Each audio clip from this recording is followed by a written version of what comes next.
Hello, Lily. Say, are you still planning on marrying my dear boy, Ethan? Good evening, Mom. It's nice to hear from you. How are you? Whoa, slow down there, young lady. You and Ethan aren't actually married yet. Calling me Mom seems a little inappropriate, don't you think? Sheesh. Oh, I'm sorry about that. I didn't mean to upset you. Let me just start over. How are you, Donna? Fine, whatever. Just answer my question, hun. Are you really going through with this wedding? Yes, I was planning on it. Otherwise, I wouldn't have said yes when he proposed. Plus, our wedding's tomorrow, and... All right, let me ask you this then. How much money do you have in your savings? What, this again? What about your parents? How much money do they make? They better be saving up for their own retirement. Are they in debt? Are you in debt? Whoa, you really need to slow down, Donna. We've been over this already. Why do I have to share any of that information with you? I am marrying your son after all, so I can see why you're concerned about my financials. But everything else you're asking about feels a little intrusive, don't you think? You keep bringing up my parents. What do they have to do with anything? I've told you this before. Stop responding to my questions with new questions. All I need you to do is give me your answer, and we're done. Why is that so hard for you to understand? Well, as I've told you before, we don't have any debt. As for all your other questions, I can't answer them until I know what your intentions are. Fine. I see how it is. If you can't give me a straight answer, even on the night of your wedding, I guess that's just how it's going to be. I've had enough. Don't even bother. I will see you tomorrow. Okay, good night, Donna.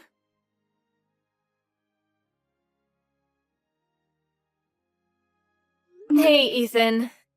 Your mom texted me again asking about my family's financial situation. What? Again? Jeez, I can't believe she's still bringing that up. What exactly did she ask you this time? The same set of questions as before, and the time before that. I see. Dad and I have both told her it's not polite or appropriate to pry like that. But it just goes into one ear and out the other. I'm really sorry. It's fine. I'm just glad at least you and Victor have my back. We need to make sure we keep an eye on her at the wedding tomorrow. I hope she doesn't try to pull anything stupid. Worst case, if she does, I'm prepared to kick her out of the venue. I really hope it doesn't come to that. Same here. I'll talk to Mom again tonight. Make sure she doesn't try anything funny tomorrow. I'll ask my dad and my other relatives to keep an eye on her too. I'm really sorry about all of this. My mother making a scene is the last thing we need on our wedding day.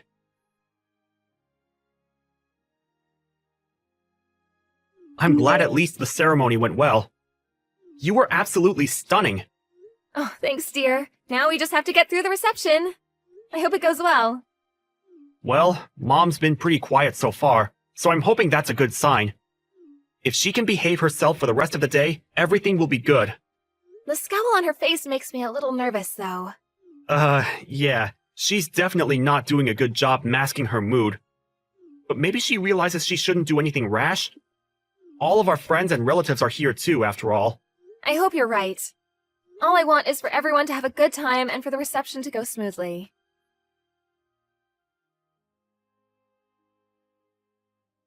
I knew it. So you were after our money. You've been exposed, Missy. Ethan definitely won't go through with this wedding now. Oh, how unfortunate for you. What is your problem? You yanked the microphone out of the MC's hand, then you started insulting me, calling me a money-grabbing gold digger. And then you poured wine on my dress and announced that the wedding was off. How could you do something like that? Because I had to. You left me no choice. I've been on to you for a while now. I thought it odd that you could never give me a straight answer about your finances. Something smelled fishy.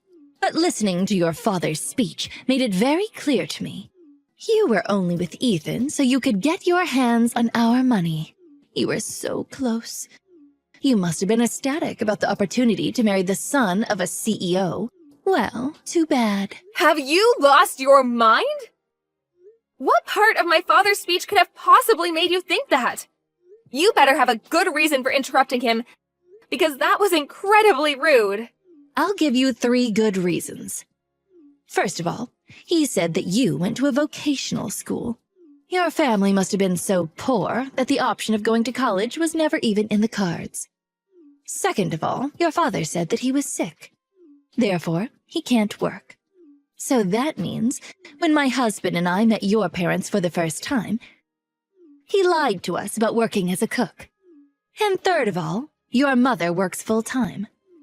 What woman would choose to do that if your family wasn't in need of money? Your mother could have been a stay-at-home mom. But that's not the case. So, there you have it. All the evidence I need to conclude that the only reason you were trying to marry Ethan was so that you could be the wife of a future CEO and take all our money. Not so smug now, are you? You deceitful low-class bimbo. You have no place in my family. Uh-huh. I see. Fine then. The wedding is canceled. I hope you're pleased with yourself. I am, indeed. Now, get lost, you beggar.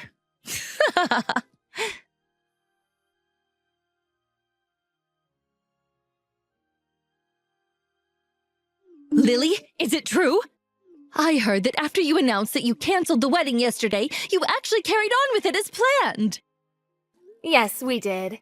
We were actually going to cancel the reception and send everyone home after you ruined my dress and my father's speech. But after seeing everything that happened, the staff at the venue felt bad and were kind enough to let us stay later than the time we booked the place for. Fortunately, we were the only couple getting married there yesterday, so they didn't even charge us for the extra time. It was very nice of them to make those arrangements for us.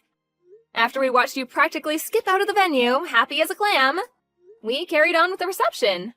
I can't believe this. So when Victor dropped me off at the house saying he had some errands to run, he was actually... Headed back to the venue to join us, exactly. Oh, how dare he do that to me?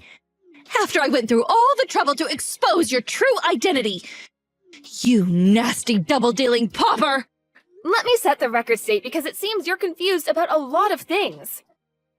I don't need you to be making any more presumptions about me and my family. Confused? Presumptuous? Please, I know exactly what's going on. You foolish little girl. You're still trying to trick me, aren't you? Trust me, I'm not. You seem to be missing a lot of context because you interrupted my father's speech and never listened to the end of it. First of all, yes, I did go to a vocational school. I chose to go to the culinary school so I could help my dad out with the business. The business? What business? You seem to think he works at a restaurant as a cook? Which I guess isn't entirely wrong, but there's more to it. He's the head chef at the restaurant he owns. I'm sorry, what?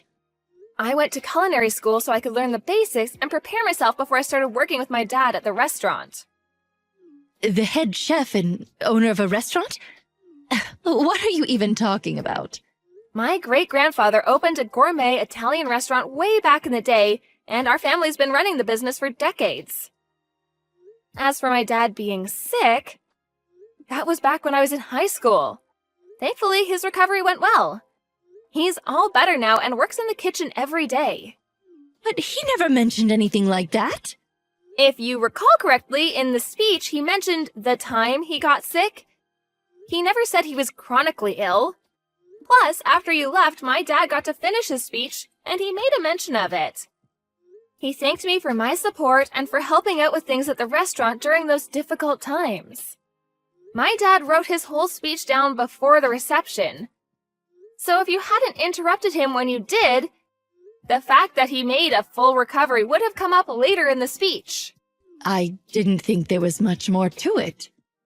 And about my mom and her career, she still chooses to work because she loves what she does. Becoming a counselor was her dream.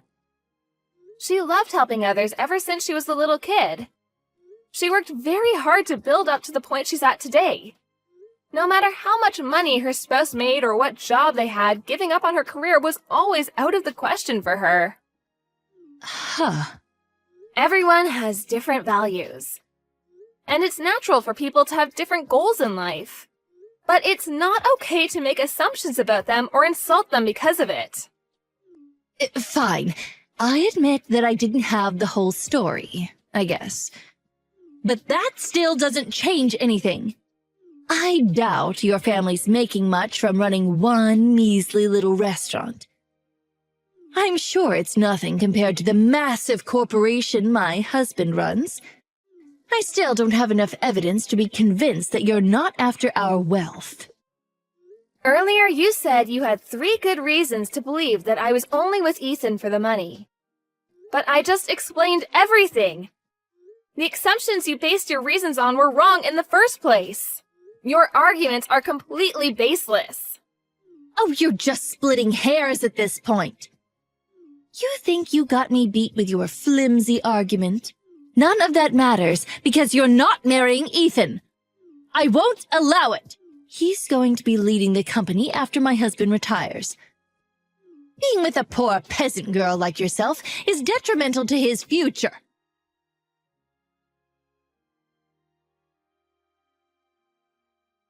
Lily!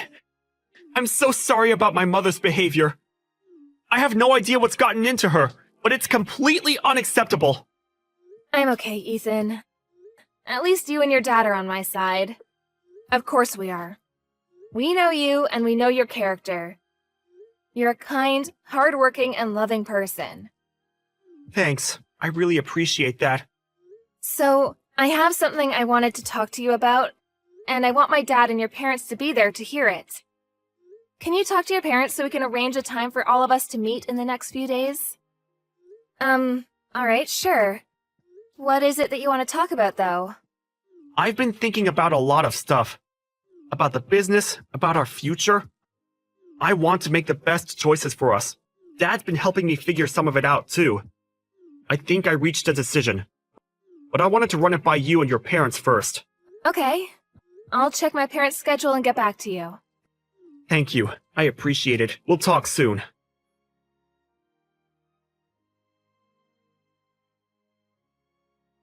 Lily, answer your phone this instant. What did you tell my husband and son? There's no way they would treat me like this unless you were behind it. I'm not behind anything, Donna. Victor and Ethan just told me what I assume they told you. Ethan said he wanted to take my family's name and cut ties with you. And Victor said he was going to officially announce that Ethan's cousin Sean will be taking over the company after he retires. Oh, and that he's also planning on divorcing you. At least that's what my parents and I were told. That's all I know. You can't be serious! Why wasn't I a part of this conversation? Oh, unbelievable. Well, considering the way you behaved at the wedding, I'm not surprised that Victor and Ethan felt they wouldn't be able to have a rational discussion with you. It might feel unreasonable, but I can't really blame them. This is an outrage. After 30 years of marriage and dedicating my life to being a devoted housewife and supporting my husband while he ran his family's company. What irks me the most is that Victor is telling me that when we split our assets after the divorce, he's going to make me take part of my share and pay you for the damages that I caused at the reception. $50,000! All of his relatives are saying it's only fair, but they're wrong. Everyone's being so cruel to me. I can't stand this. Mom, I know you're upset, but please, stop taking your anger out on Lily. Ethan? Oh, don't tell me you're with her right now. Of course I'm with her. We just brought our papers to City Hall. It's official. We're a married couple now. I can't believe it. I took her last name, just like I told you I would. What have you done? I'm going to keep working at Dad's company as an employee, but I'm not involving Lily or myself in business operations. But you're my only son. And you were supposed to take over the business, become the CEO. Do you truly think that what you're doing is acceptable? I already told you, Sean's taking over the business, not me. And besides, this decision wasn't official until now. But it was practically decided for a while. What? You just assumed I was taking Dad's place and made a whole big deal about nothing. But think of the position that puts you in. This puts me in a great position, because it's exactly what I wanted. Sean's great at what he does. He's skilled, innovative, and very capable. The company's in good hands with a businessman of his caliber at the top. You may have supported Dad at home, but you have no say in what happens with the company. It has nothing to do with you. This can't be. Lily's my family now. I need to go. I'm sorry, but after everything you did at the wedding, I've lost respect for you completely. And I honestly just want nothing to do with you. And as far as your relationship with Dad's concerned, go talk to him about it. I'm sure you both have some stuff to figure out. Ethan, no. Please wait. Bye, Mom. Donna was furious and kept making a fuss, blaming me for everything. But Victor's lawyer told her that she should consider herself lucky that I wasn't suing her for assault or defamation, and that she should be grateful that the family wanted to settle things in a civil manner. I guess that scared her quite a bit because she signed the divorce papers immediately after. I don't understand why she thought what she did at the wedding and her divorce had anything to do with each other, though. Because she was nervous that I was going to threaten to sue her if she didn't sign.